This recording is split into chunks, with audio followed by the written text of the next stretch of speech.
आज जिस विषय को हम पढ़ेंगे वह महत्वपूर्ण है इस क्रम को समझने के लिए कि भारत में संसदीय प्रजातंत्र के तहत संसद की वास्तविक स्थिति क्या है। ये सवाल इसलिए भी उत्पन्न होता है कि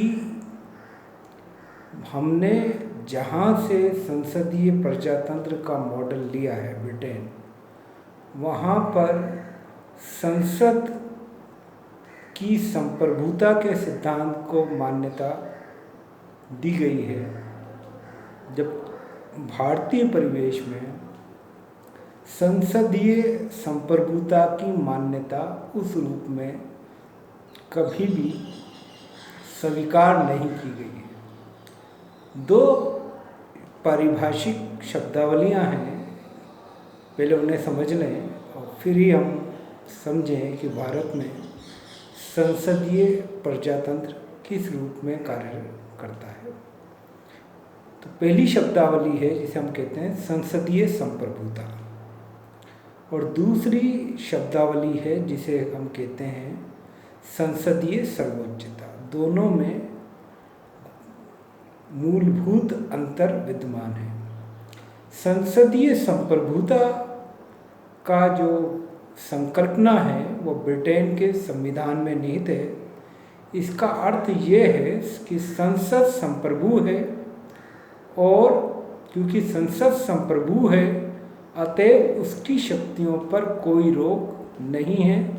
वो जो कहती है वही संविधान है, और वो जो कहती है उसके निर्णयों को किसी भी स्तर पर किसी भी न्यायालय में चुनौती नहीं दी जा सकती। इस तरह संसद अपने मामलों में, अपने निर्णयों में संप्रभु है, और संसद द्वारा लिए गए निर्णयों को किसी भी सक्षम न्यायालय में चुनौती नहीं दी जा सकती। इस सिद्धांत को हम संसदीय संप्रभुता का सिद्धांत कहते हैं।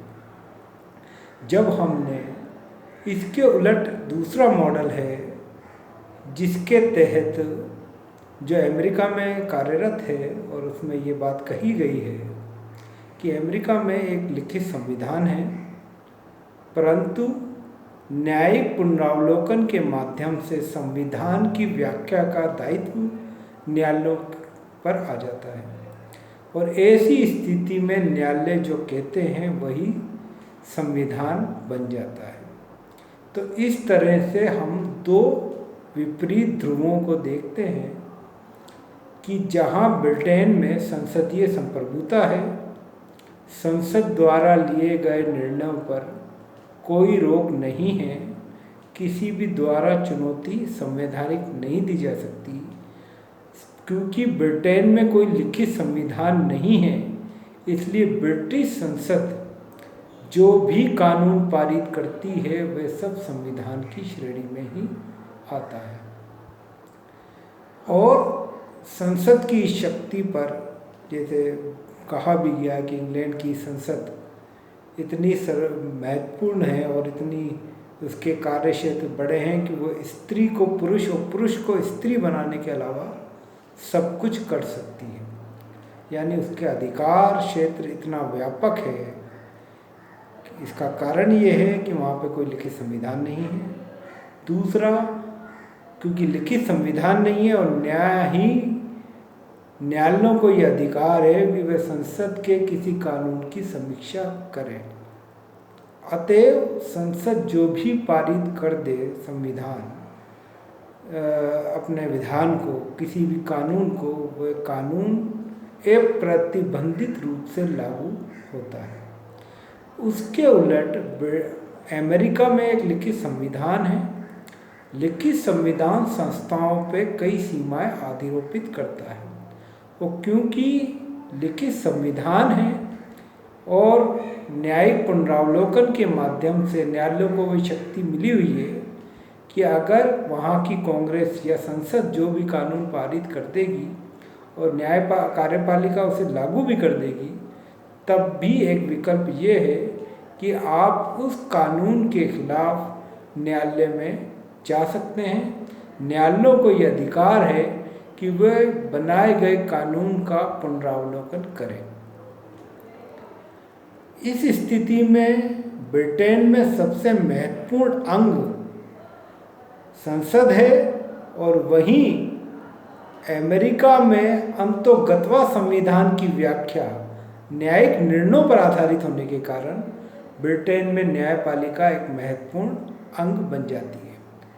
तो ब्रिटेन में संसदीय संप्रभुता है और अमेरिका में न्यायिक सर्वोच्चता का सिद्धांत है कि अंतोगत्वा कोई भी कानून को न्यायालय में चुनौती दी जाएगी और न्यायाधीश को यह अधिकार है कि उस विधान को सही या गलत साबित कर सकते हैं।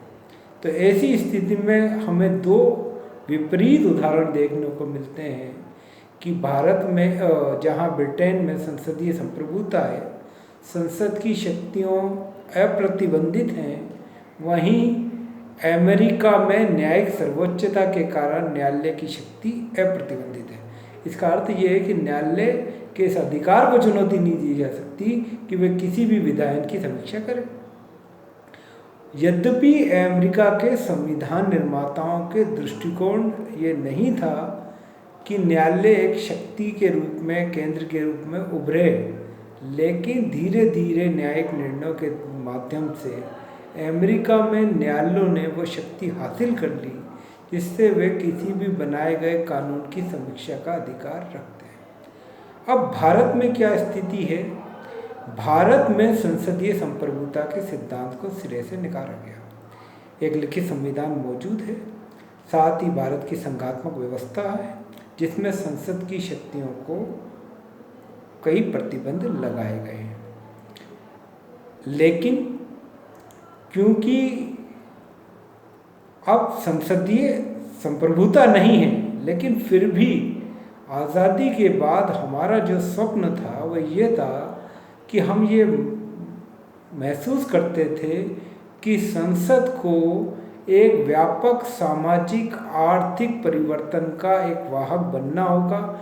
इसलिए संसद द्वारा पारित विधायनों को क्रांतिकारी या सामाजिक परिवर्तन योग्य जो विधायनों को इस तरह महत्वपूर्ण बनाया जाएगा कि संसद भले ही भारत में संसदीय संप्रभुता ना हो, लेकिन संसदीय सर्वोच्चता जरूर रहनी चाहिए।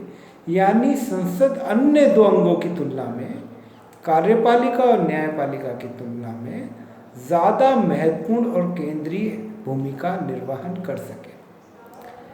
भारतीय परिवेश में एक बात और समझने की है कि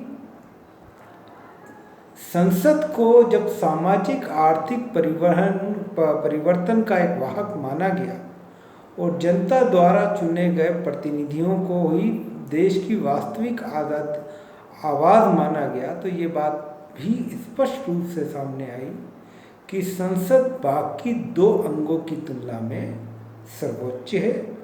यद्यपि बाद के संवैधानिक विकास क्रम में ऐसा नहीं हो पाया और धीरे धीरे भारत में भी जो मूल अधिकार और नीति निर्देशक तत्वों का जो एक संवैधानिक विवाद चला, उसके तहत न्यायालय धीरे धीरे वो शक्ति अर्जित करते गए कि जिसके तहत उन्हें न्यायिक समीक्षा का अधिकार को उन्होंने ज़्यादा से ज़्यादा उपयोग किया और संसद द्वारा बनाए गए कई प्रगतिशील कानूनों को न्यायिक समीक्षा के तहत अवैध घोषित किया गया। यद्यपि भारत में न्यायालयों को कई संदर्भ में न्यायिक पुनरावलोकन की शक्तियाँ मिली हुई हैं, परंतु ये भी माना गया कि मूल भूमिका संसद ही निभाएगी और संसद ही बाकी दो अंगों की तुलना में सर्वोच्च रहेगी। अतः भारत में संसदीय संप्रभुता के सिद्धांत को स्पष्ट नकारा गया, लेकिन संसदीय सर्वोच्चता के सिद्धांत को माना गया कि शासन के अन्य दो अंगों की तुलना में संसद ज़्यादा महत्वपूर्ण कार्य का निर्वहन करेगी, क्योंकि जनता द्वारा चुने हुए प्रतिनिधि संसद में ही विद्यमान है। यद्यपि बाद का संवैधानिक विकास उस रूप में नहीं रहा, भारत में भी अमेरिका की तर्ज पर न्यायिक पुनरावलोकन के माध्यम से संसद ने न्यायालयों ने धीरे धीरे अपने अधिकार क्षेत्र से बाहर जाकर और कई मामलों में न्यायिक पुनरावलोकन के माध्यम से कई प्रगतिशील विधायनों को, जिसे संसद ने पारित किया था, उन्हें रोका या राज्य विधानसभाओं ने पारित किया गया। और साथ ही साथ जब जनहित याचिकाएं और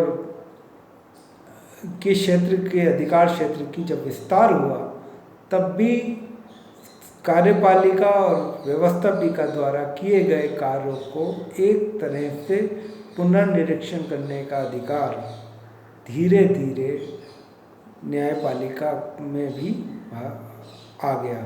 तो इस तरह भारत में संसदीय सर्वोच्चता के साथ साथ न्यायिक पुनरावलोकन की भी व्यवस्था है, और ऐसी स्थिति में बड़ा जटिल ये ढांचा बन जाता है कि जहां उम्मीद हम ये करते हैं कि संसद व्यापक रूप से सामाजिक आर्थिक परिवर्तन का एक माध्यम बनेगी, वहीं न्यायालय को भी ये अधिकार बन जाता है कि वह संसद द्वारा पारित किए गए प्रत्येक कानून को संविधान की दृष्टि में समीक्षा करें। अब ऐसी स्थिति में वही परिणाम हुआ है जो अमेरिका के संविधान में हमें देखने को मिलता है कि अंतोगत्वा न्यायाधीश जो कहते हैं वही संविधान है। तो इस तरह से एक परिवर्तन, एक संवैधानिक विकास हम भारत में संसदात्मक प्रजातंत्र का देखते हैं, जिसके तहत संसदीय सर्वोच्चता के सिद्धांत को अंगीकार करने के बावजूद हमने धीरे धीरे न्यायिक पुनरावलोकन के माध्यम से अंतोगत्वा न्यायालयों की शक्तियों को मान्यता देनी शुरू कर दी, और इस तरह न्यायपालिका भी विधायन के क्षेत्र में एक महत्वपूर्ण भूमिका निभाने लगा।